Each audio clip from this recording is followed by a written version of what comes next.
Acorn was established some 20 years ago, and with the view to try and create income, regular income for clients, but also achieve opportunity for capital growth. It's divided into two distinct parts, in having an income portfolio and a UK equity smaller companies portfolio. That we decide on a regular basis the asset allocation of, which ranges between 70 to 80% for equities and 20 to 30% on bonds or alternative income. Also, as well as the ordinary shares, there are ZDPs, the zero dividend preference shares. Unlike a lot of other income funds, we look to derive the vast majority of our income from small and mid caps. What we find with a lot of the larger income funds is that they do tend to look at the FTSE 100 for the majority of their dividend income. And we feel by looking further down the market cap scale, we can find really good quality sources of income that are often overlooked by the wider market.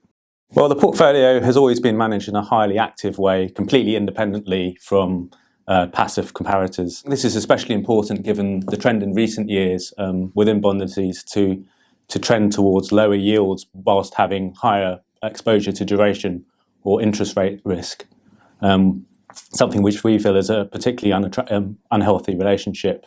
It's also good to remember that bond indices, by nature of the way they are constructed, have a natural bias towards companies that issue more debt. And again, this is something that we don't think is particularly desirable as we move to, towards the later stages of the credit cycle. Given the very uncertain economic outlook at present, bonds appear to be very expensively valued, don't really offer you much value, and especially in terms of in real terms compared to inflation, something which we don't think is attractive in the medium term. But we have actually managed to have been finding opportunities in more short-dated bonds where we find the risk-reward characteristics to be more attractive. And in addition to this, it's good to mention that the risks within the bond markets have actually led us to diversify and invest more in alternatives to the traditional fixed income markets. So we've been increasing exposures to the likes of closed-ended investment companies and structured investments, which have really different drivers of return to traditional equity and bond markets. We feel this diversifies risks, but also importantly helps us to enhance our yield relative to the low income on offering within the bond markets. We look for companies that are offering a niche product or service to a growing or robust end market, companies that are offering something that's maybe costly or timely or would take some time to replicate, which gives them a bit of an economic moat around their operating margins and some robustness to their business. Underpinning this is strong financial performance as well. So we don't like companies with excessive levels of debt. Every company within the portfolio is profitable, generates cash and pays a good growing dividend that's also covered by free cash flow and earnings. We also put a lot of weight on the strength of the management teams, and we try to meet all the management teams before we make an investment within the portfolio. Within traditional bond space, the sweet spot for us is really that sort of rare balance of attractive yield but shorter duration risk. An example would be callable bonds, so bonds where the issuer has the option of buying the bond back early. So this sort of reduces the maturity profile.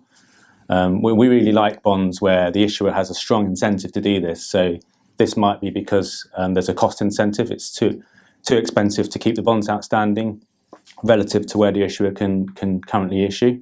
Or there could be a regulatory or structural reason why the bonds just don't serve the purpose for which they originally intended. So the issuer no longer benefits from that. In terms of investment companies, we particularly like sort of closed-ended vehicles where the capital permanence really allows them to invest in themes such as, well, it could be a wide-ranging, so anything from specialist property exposure to revenues generated from royalties in niche sectors. We really like to diversify risk and get the enhanced yield from these sorts of companies. Not in our view. We think the smaller companies portfolio is able to demonstrate strong growth in earnings and dividend payments as well.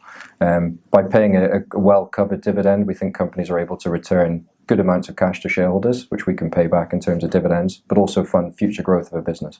And one of the attractiveness of investing further down the market cap scale is the ability to capture some earnings growth as well as a substantial level of dividend payment.